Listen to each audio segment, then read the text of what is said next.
तो लास्ट में सतगुरु शब्द महिमा पुस्तक जो गुरुदेव भगवान ने छपवाई है, लास्ट में गुरुदेव भगवान की महिमा करेंगे एक शब्द के साथ में। मन तू पावेगा अपना किया रे, भोगेगा अपना किया रे। मन तू पावेगा अपना किया रे, भोगेगा अपना किया रे। कि भाई अब तू जैसा कर्म करेगा, देखो ये तो जगत वालों के लिए कहा परमात्मा ने, जिन लोगों को तत्व ज्ञान नहीं है, जिनको सच्चा गुरु प्राप्त नहीं है, कि भाई जैसा कर्म करोगे वैसा ही फल भोगोगे। लेकिन गुरुदेव ने तो हमें तत्व ज्ञान दे दिया, अपनी शरण में ले लिया, धर्म कर्म की लाभ हानि की, अच्छे बुरे कर्मों की जानकारी दे दी, तत्व ज्ञान रूपी टॉर्च दे दी हमें। अगर कोई भ्रमित भी करना चाहे, गुरुजी के वचनों के विरुद्ध हमें अगर वो लगाना चाहे, तो गुरुदेव ने कहा कि पहले मेरे वचनों से तोल लेना, सत्संगों से विचार कर लेना, इस वहम में मत रहना कि ये तो गुरुजी का बेटा है, गुरुजी की बेटी है, मेरी गुरु बहन है, ये गुरु माता है, ये मेरा कोऑर्डिनेटर है। यहां कोई किसी का नहीं है। अपने शरीर की छाया भी काल है, काल। फिर कहां गुरुजी का परिवार आ गया? अगर गुरु को मानुष मानोगे तो गुरु का परिवार दिखाई देगा। जिस दिन गुरु को परमात्मा मान लिया, आप और हमारे जैसे दो कोटि के जीव दिखाई देंगे, वो गुरुजी के बेटा बेटी। ये भगवान इस गंदे लोक में बच्चे पैदा करने नहीं आता, सतलोक से चलकर ये बच्चे पैदा करने नहीं आता।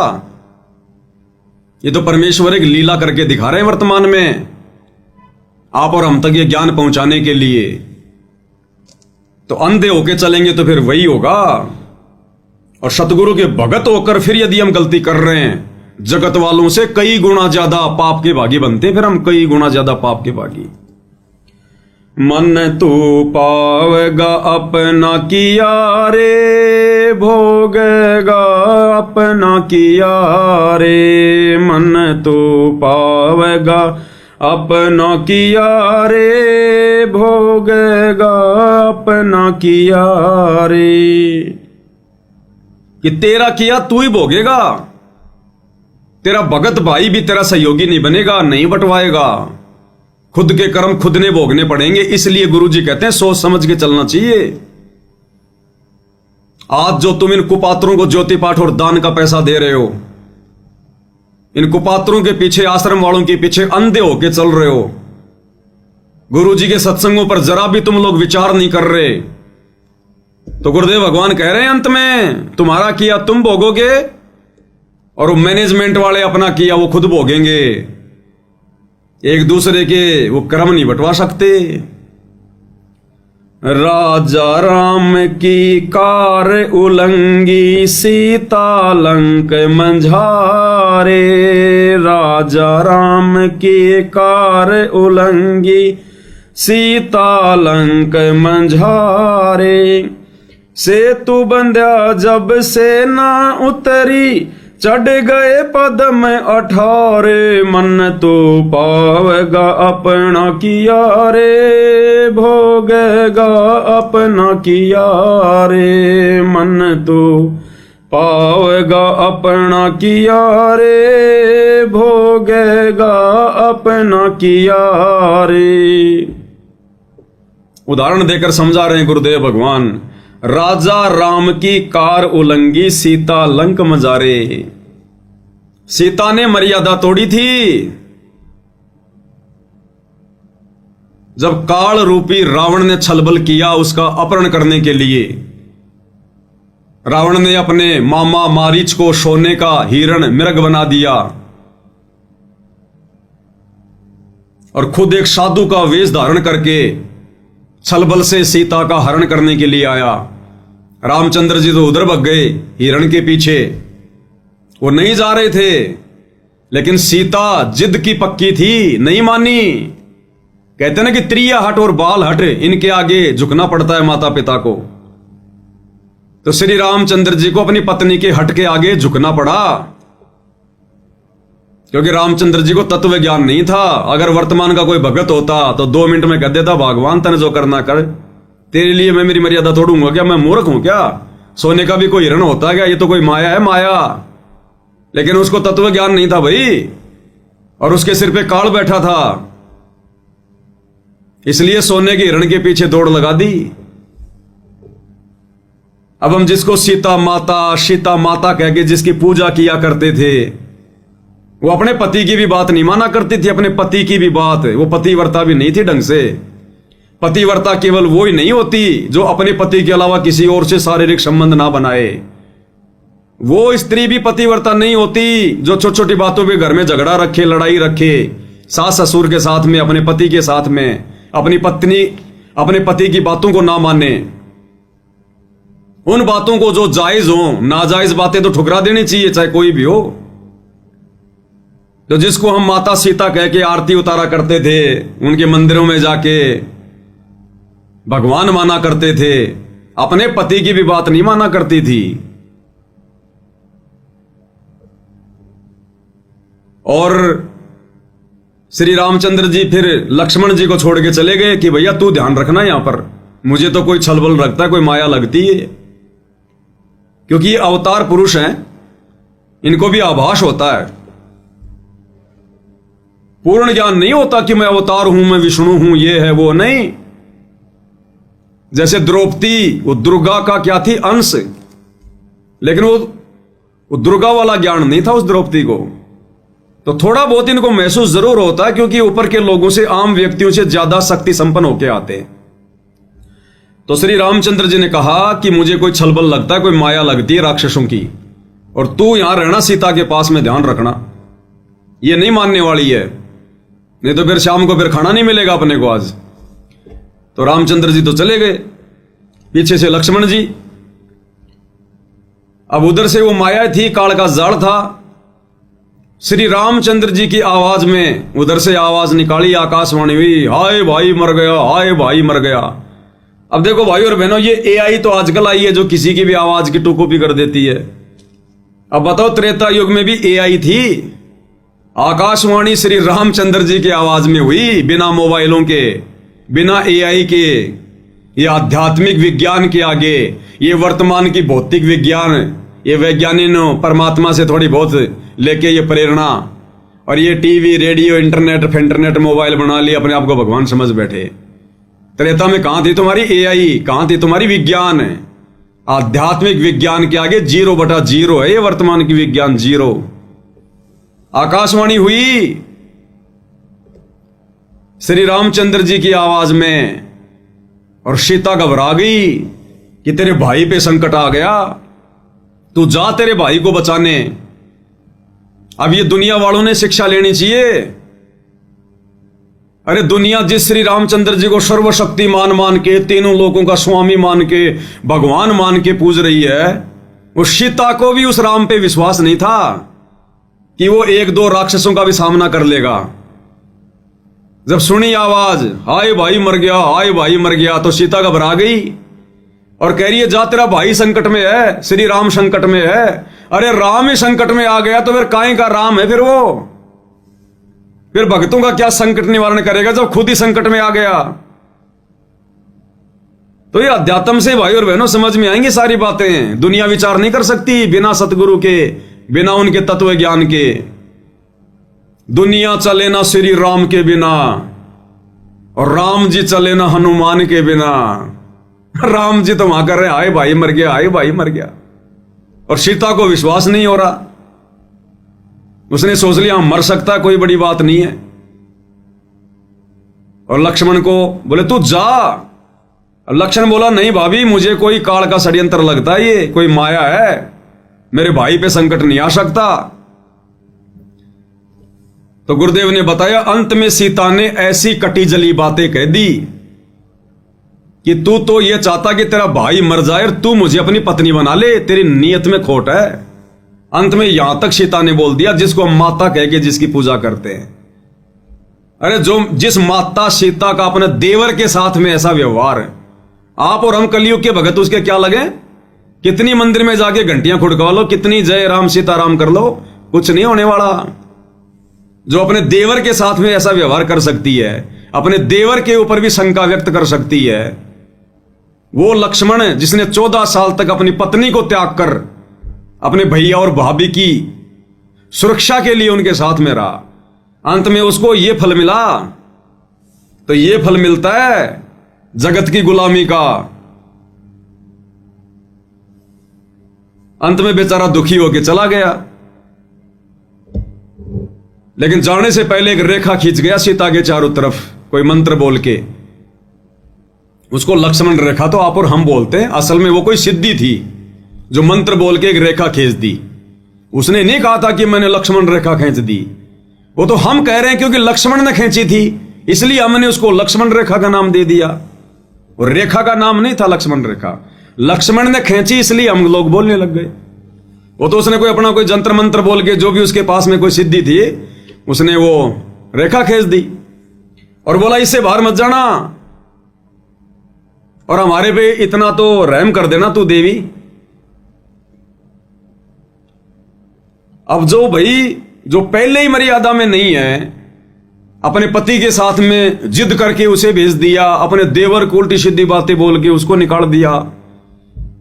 अब वो कहां लक्ष्मण रेखा में रहने वाली थी। इतने में उधर से रावण आ गए, भिक्षाम दे माई, भिक्षाम दे माई, साधु का रूप बना के, संत का रूप बना के, आटा मांगने के लिए। तो सीता ने कहा कि महाराज जी आ जाओ, अंदर ले जाओ। तो जैसे रावण अंदर होने लगा प्रवेश, तो गुरुदेव ने बताया कि ऐसे उसमें आग की लपटें निकली। रावण घबरा गया कि ये तो कोई मंत्रित रेखा है।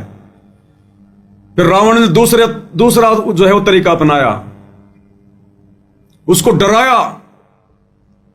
इसी प्रकार भाई और बहनों, गुरुदेव ने हमें जो भक्ति दे दी, जो मर्यादा दे दी, जो मंत्र दे दी, अगर मर्यादा में रह के जाप करेंगे ये हमारे को नुकसान नहीं पहुंचा सकता। ये काल, और ये काल आता फिर कि इन्होंने मेरी भक्ति कैसे छोड़ दी, मेरी पूजा पाठ इन्होंने कैसे छोड़ दी। और जब ये हमारे पास आता है तो परमात्मा ने रक्षा कवच बना रखा होता है भगत के घर के, भगत के चारों तरफ। और इस काल को टक्कर लगती है, फिर ये देखता कि भाई जरूर इसने किसी परम संत की शरण ग्रहण कर ली। अब अंदर तो आ नहीं सकता, नुकसान तो ये हमें दे नहीं सकता वैसे जब तक मर्यादा में रहेंगे। फिर ये काल क्या करेगा, ये रावण की तरह हमें डराएगा। हमारे रिश्तेदार, किसी का पति, किसी की पत्नी, समाज वाले जहां काम धंधा करते हैं वो, फिर वो हमें डराएंगे काल प्रेरणा से। काल उनके माध्यम से हमारी मर्यादा तोड़वाएगा। जैसे उसके बाद में रावण ने सीता को फिर डरा धमका के, उसके मन में डर पैदा करके कि मैं श्राप दे दूंगा तेरे को, साधु संत अगर घर से बिना भिक्षा लिए जाएंगे तो अनर्थ हो जाएगा, मैं श्राप दे दूंगा। इसी प्रकार ये काल आप और हमें फिर डरवाएगा, और तेरा ये नुकसान हो जाएगा, तेरे एक ही बेटा है, कल को वो मर गया तो क्या फलना दिखना। और भक्ति तो हम भी करते हैं, काहे के नियम, काहे की इतनी मर्यादा, किसी का खाना भी नहीं, किसी की ब्याह शादी में भी नहीं। फिर ये डराएगा हमें रावण की तरह। डर गया वो, मर गया। अब सीता डर गई कि सच में कहीं कोई श्राप ना दे दे। अब गुरुदेव ने बताया कि उस नादान ने विचार नहीं किया। अगर ये इतना बड़ा साधु संत महात्मा होता, इसके पास इतनी सिद्धि होती, तो लक्ष्मण रेखा को पार करके ना जाता। जिससे एक छोटी सी रेखा भी पार नहीं हो रही, उसके डराने से तू क्यों डर रही है, तेरा क्या बिगाड़ देगा वो। लेकिन वो डर गई, कोई तत्व ज्ञान तो था नहीं, और उसने वो लक्ष्मण रेखा पार कर दी ये सोचकर कि साधु महात्मा ही तो है, क्या फर्क पड़ेगा, अभी जाके आटा दे के आ जाती हूं। और 12 साल लग गए फिर उसको आने में, 12 साल। जो ये सोच रही थी ना क्या फर्क पड़ता है, अभी गई अभी आई, 12 साल लग गए और करोड़ों व्यक्ति मरवा दिए, करोड़ों व्यक्ति उनका पाप अपने सिर पर और धर लिया। तो इसी प्रकार गुरुदेव भगवान कहते हैं, भोगेगा अपना किया रे, पावेगा अपना किया रे। कि गुरु ने तो भक्तों को मर्यादा दे दी, भक्ति दे दी, धर्म कर्म की लाभ आने की जानकारी पर बता दी। काल तुम्हें कब नुकसान पहुंचाएगा, कब नुकसान नहीं पहुंचा सकता।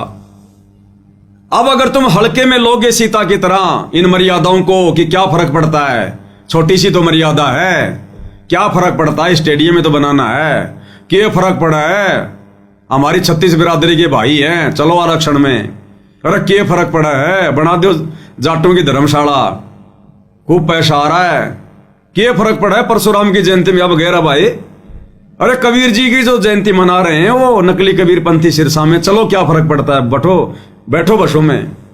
ये फर्क हिस्सा पड़ेगा। नानी आधा होगी आने वाले समय में। नानी अभी बैटरी चल रही इसलिए तुम्हें फर्क दिखाई नहीं दे रहा। तो सीता ने सोचा क्या फर्क पड़ा है।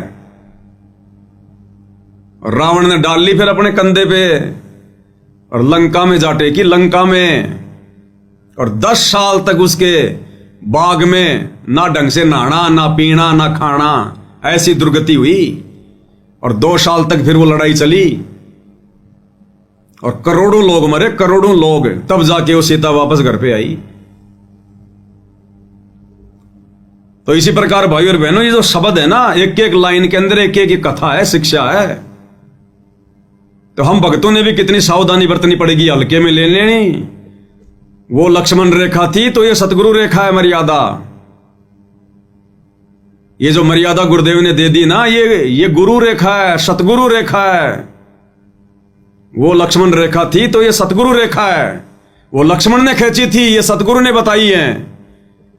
तो लक्ष्मण रेखा तोड़ने से अगर इतना नुकसान हो सकता है तो सतगुरु रेखा तोड़ोगे तो क्या होगा, उससे कई गुना ज्यादा, अनंत गुना ज्यादा। इसलिए मर्यादाओं की आवश्यकता है भक्ति मार्ग में। और रावण का भी सत्यानाश नहीं होता। अकेली सीता के अपहरण करने से रावण का सत्यानाश नहीं होता। रावण का सत्यानाश गुरुदेव ने बताया, उसने साधु संत महात्माओं की वेशभूषा बना के उसने साधु बाणे को उसने लज्जित किया। उसने अन्नदेव का अपमान किया। वो कुकर्म करने के लिए काल तो साधु महात्माओं को भी बदनाम करवाना चाहता था ना उस समय, कि लोगों का भक्ति से विश्वास उठ जाए। इसलिए रावण को उसने प्रेरणा की कि तू संत का रूप बना, ताकि संतों से लोगों का विश्वास उठ जाए। और संत रूप में भगवान धरती पे आता है, तो ये काल की चाल थी। तो रावण को इस बात की सजा मिली कि उसने संत वेशभूषा को बदनाम करना चाहा, जिस वेशभूषा में यहां परमात्मा आता है। क्योंकि सत्ययुग, त्रेता और द्वापर में परमात्मा उसी वेशभूषा में उसी प्रकार से आते हैं, साधु संत महात्मा ऋषि का रूप बना के। काल ने उसी को बदनाम जो है वो करवाना चाहा। तो पहली सजा तो इस बात की मिली कि उसने संत वेशभूषा का उसने दुरुपयोग किया। जिस साधु बाणे में लोगों को ज्ञान समझाना था, धार्मिक काम करने थे, उसने सीता का अपहरण करने जैसा दुष्कृत्य किया। दूसरा, सीता का अपहरण करने के लिए उसने अन्नदेव का सहारा लिया। आटा, अन्न, इसलिए उसको सजा मिली। उसने अन्नदेव का उसने अपमान किया। अन्न के बहाने कि भिक्षाम दे माई, आटा दे, उसने अन्नदेव का अपमान किया। इसलिए फिर रावण की भी दुर्गति हुई। तो परमेश्वर आप और हमें समझाना चाहते हैं शब्द के माध्यम से। गुरुदेव का मकसद को रामायण समझाना नहीं है। ये रामायण तो हमने बहुत पढ़ रखी है। इन उदाहरणों के माध्यम से गुरुदेव समझाना चाहते हैं कि तुम्हारे साथ भी वही है। तुम अपने आप को सीता समझ लेना, हम भगत है सीता, और हमारे गुरुदेव हैं लक्ष्मण, जिन्होंने भक्ति देके और हमारे को मर्यादाओं में बांध दिया कि इस मर्यादाओं से बाहर मत जाना। जब तक हंसा हमारी आना और काल लगे ना तेरा बाणा। लक्ष्मण ने भी ये कहा था, भाभी जब तक इस रेखा के अंदर रहेगी तेरे ऊपर कोई आपत्ति नहीं आएगी। और गुरुदेव भी यही कहते हैं कि जब तक मेरी आन कान में रहोगे, मेरी मर्यादाओं में रहोगे, काल तुम्हारा कुछ नहीं बिगाड़ सकता। और रावण समझ लेना, काल वो छलबल करके और लक्ष्मण रेखा से बाहर निकालेगा, सतगुरु मर्यादाओं से, सतगुरु रेखा से बाहर निकालेगा। और अगर मर्यादाओं से बाहर निकले इन मैनेजमेंट वालों की तरह, फिर देखना चोटी पकड़ पकड़ के ले जाएगा। समय आते ही चोटी पकड़ पकड़ के, सतगुरु कुछ नहीं करेगा। जैसे लक्ष्मण की लक्ष्मण रेखा तोड़ी तो लक्ष्मण भी बचाव नहीं कर पाया और राम भी बचाव नहीं कर पाया। तो सतगुरु की अगर रेखा तोड़ेंगे, मर्यादा तोड़ेंगे, सतगुरु कुछ नहीं करेगा।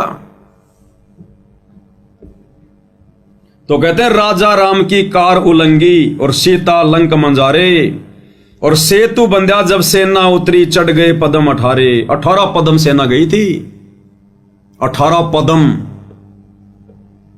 और सेतु बंध्या जब सेना उतरी, गुरुदेव ने विस्तार से हमें सत्संगों में बता रखा है कि मुनिंदर ऋषि के रूप में श्री रामचंद्र जी का पुल भी कबीर परमेश्वर ने बनवाया, अपने गुरुदेव भगवान ने बनाया, जो उस समय मुनिंदर ऋषि के रूप में आए हुए थे। यानी सारे कार्य करने वाले ये परमेश्वर ही हैं। मन तू पावेगा अपना किया रे, भोगेगा अपना किया रे। लंका तोड़ बिलंका रे तोड़ी, महारावण से मारे। लंका तोड़ बिलंका रे तोड़ी, महारावण से मारे। 10 मस्तक रावण के काटे, विभीषण को राज दिया रे। मन तो पावेगा अपना किया रे, भोगेगा अपना किया रे। मन तो पावेगा अपना किया रे, भोगेगा अपना किया रे। अब ये सारे कार्य करने वाले कबीर भगवान सतगुरु रामपाल जी थे। श्री रामचंद्र जी की, विष्णु जी की औकात नहीं थी कि वो रावण को मार के और सीता को वापस लेकर आ जाए।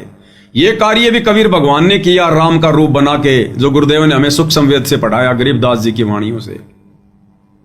लंका तोड़ बिलंका रे तोड़ी, महारावण से मारे। रावण का भाई था महारावण, वो पाताल लोक में रहता था। पाताल लोक का राज्य था उसके पास, रावण के भाई का, महारावण का। तो गुरुदेव कहते हैं पहले तो लंका तोड़ी और उसके बाद में बिलंका तोड़ी, महारावण की नगरी। और रावण को भी मारा और महारावण को भी मारा। किसने? कबीर भगवान ने, जो कबीर भगवान वर्तमान में सतगुरु रामपाल जी के रूप में आए हुए हैं। इन्होंने ही रावण को भी मारा श्री राम का रूप बना के, और महारावण को भी मारा पाताल में जाके हनुमान जी का रूप बना के। और पाताल लोक में महारावण को मारकर लक्ष्मण और राम को छुड़वा कर कौन लाया? कबीर भगवान सतगुरु रामपाल जी।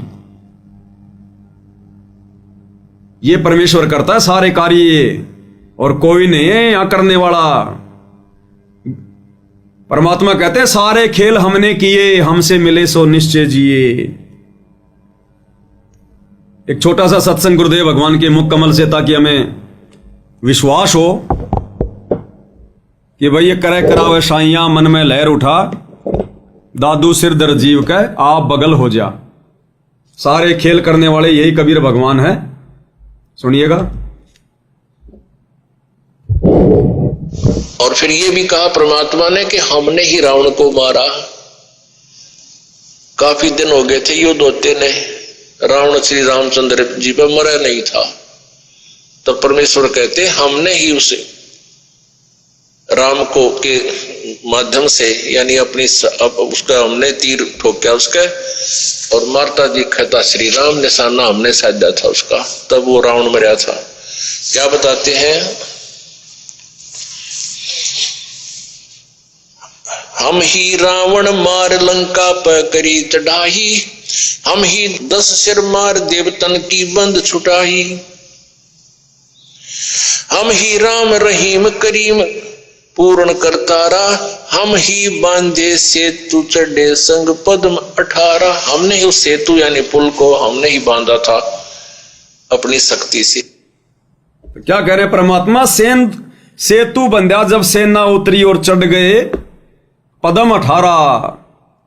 तो क्या कह रहे हैं गुरुदेव कि तुम्हारे राम से, विष्णु से तो रावण भी नहीं मर रहा था, और 6 महीने हो गए थे रावण की नाभि में तीर से निशाना लगाते हुए श्री रामचंद्र जी को।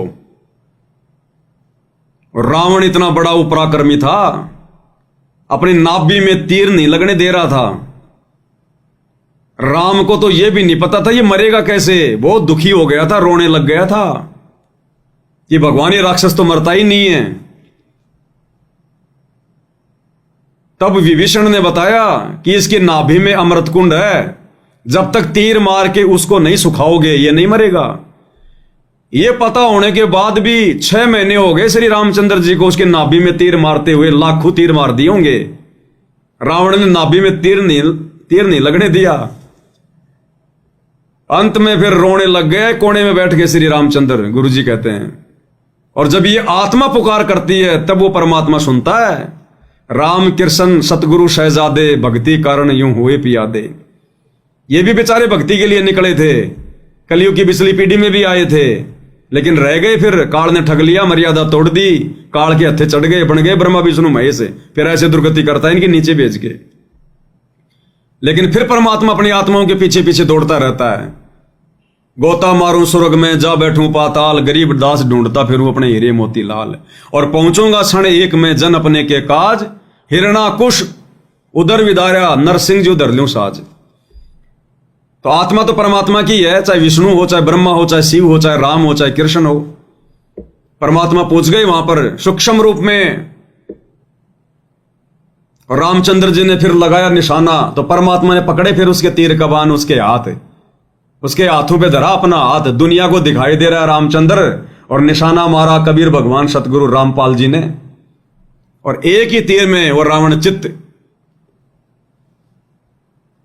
तो गुरुदेव कह रहे हैं, राजा राम की कार उलंगी, सीता लंक मंजारे, सेतु बंध्या जब सेना उतरी, चढ़ गए पदम हटारे, मन तू पावेगा अपना किया रे, भोगेगा अपना किया रे। तो सारे खेल गुरुदेव भगवान ने किए, परमात्मा ने किए। आज हमें वो समर्थ प्राप्त है, वो समर्थ भगवान। इस तत्व ज्ञान से पता चलेगा अब हम जिनकी झूठी महिमा किया करते थे, रामलीला, रामायण, श्री कृष्ण लीला, सुधा सागवत, भागवत, हम तो झूठी महिमा दे रहे थे तीन लोगों के भगवानों को। असली महिमा के अधिकार ये कबीर भगवान सतगुरु रामपाल जी हैं, और पूरी दुनिया जानेगी आने वाले समय में, मानेगी। मन तू पावेगा अपना किया रे, भोगेगा अपना किया रे। तो लंका तोड़ बिलंका रे तोड़ी, लंका को भी ध्वस्त गुरुदेव भगवान ने किया, और महारावण से मारे, रावण को भी मारा और महारावण को भी मारा। हम रमेणी में पढ़ते हैं ना, असुर निकंद रमेणी में, रावण महारावण से मारे,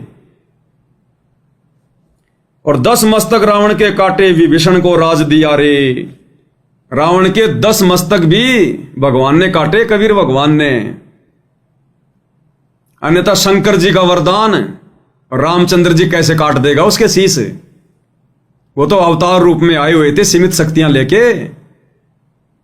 तो कबीर भगवान सतगुरु रामपाल जी ने ही श्री रामचंद्र जी का रूप बनाकर सूक्ष्म और 10 मस्तक रावण के काटे थे, क्योंकि वो 10 मस्तक काटे बिना नाभि में तीर नहीं लग सकता था।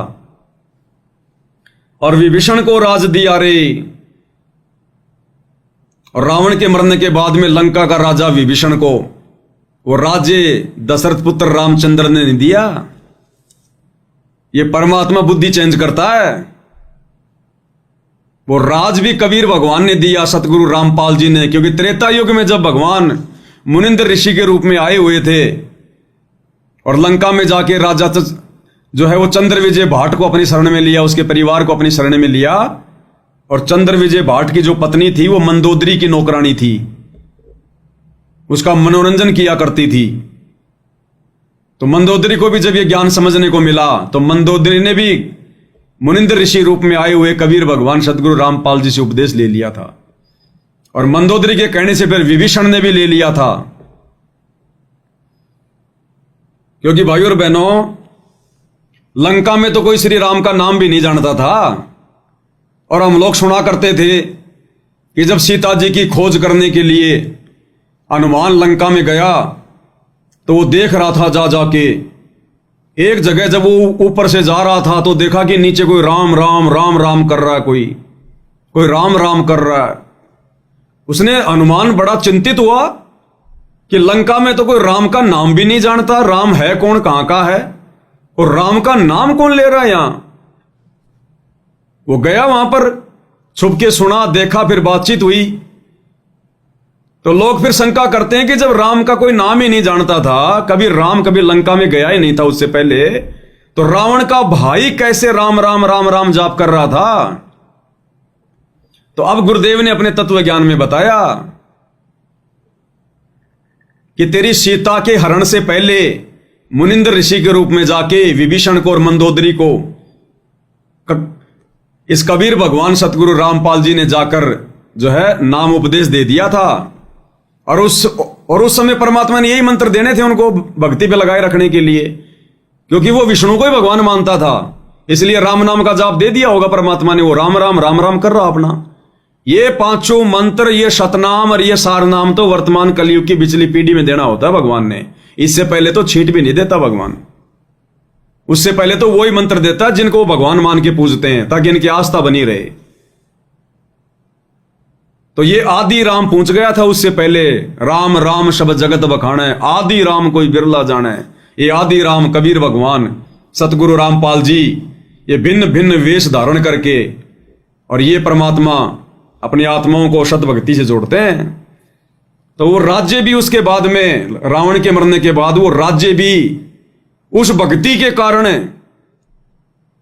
विभीषण के दास भाव के कारण इस कबीर भगवान सतगुरु रामपाल जी ने बख्शा, राम के अंदर वो प्रेरणा करके। अन्यथा रामचंद्र और लंका का राज्य दे दे। सोचो भाई और बहनों, जो रामचंद्र सीता जी को वापस लाकर अश्वमेध यज्ञ कर रहा है, और अश्वमेध यज्ञ क्यों की जाती थी? सभी लोगों को अपने अंडर में करने के लिए। अगर कोई रामचंद्र की अधीनता स्वीकार नहीं करता है तो ये घोड़ा पकड़ ले, युद्ध करना पड़ेगा, इसीलिए तो छोड़ा था। तो राजाओं के अंदर तो ये इच्छा होती है एक दूसरे के ऊपर आक्रमण करके उनका राज्य छीनना, अपना वो प्रभुत्व कायम करना। और उधर तो रावण मर गया, लंका उसके कब्जे में आ गई, पूरा देश उसके कब्जे में आ गया। वो छोड़ने वाला था? कभी नहीं छोड़ने वाला था। अपने भाई को बैठा देता, किसी और को बैठा देता वहां पर। लेकिन परमात्मा ने प्रेरणा की उसके अंदर कि विभीषण ने तेरा साथ दिया है, अपने भाई का साथ छोड़कर, जो कि अधर्मी था, और इसने धर्म का साथ दिया है, इसलिए यहां का राज्य इसी को देना चाहिए। इसलिए परमात्मा ने राम के अंदर सत्प्रेरणा करके विभीषण को राज्य दिलाया। तो प्रेरणा किसकी? कबीर भगवान सतगुरु रामपाल जी की। करे करावे साइया मन में लहर उठा, दादू सिर दर जीव के आप बगल हो जा। और लोग कहते हैं ना कि रामचंद्र जी बड़े दयालु थे। काहे के दयालु थे भाई? इतिहास पढ़ोगे तब पता चलेगा। गुरुदेव भगवान ने क्या बताया, आप जी गूगल पे जाके सर्च कर लेना। अश्वमेध यज्ञ जब किया जाता था, जिसमें वो अश्व छोड़ा जाता था, अश्व यानी घोड़ा, वो घोड़ा छोड़ा जाता था उसके गले में बांध के पट्टी। और जब वो अश्वमेध यज्ञ वाला घोड़ा जब पूरी पृथ्वी पे घूम के वापस आता था, और जिस दिन वो अश्वमेध यज्ञ होता था, उस दिन उस घोड़े की बलि दी जाती थी। उस घोड़े को काटा जाता था और उसके मांस को प्रसाद के रूप में बांटा जाता था।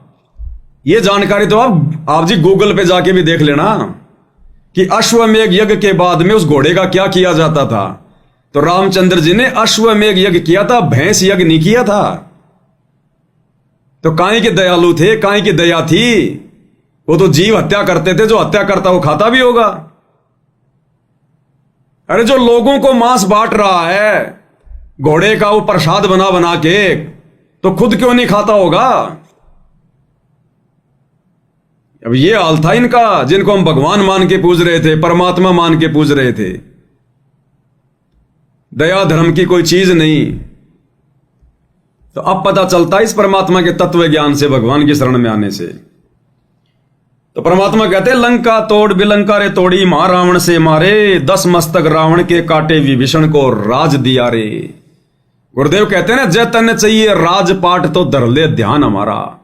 इस परमात्मा की भक्ति से ही मिलेगा राजपाट भी। बाकी राजनेताओं की रैलियों में धक्के खाने से, उनके चरण चाटने से सरपंची का पद भी नहीं मिलेगा, सरपंची का भी।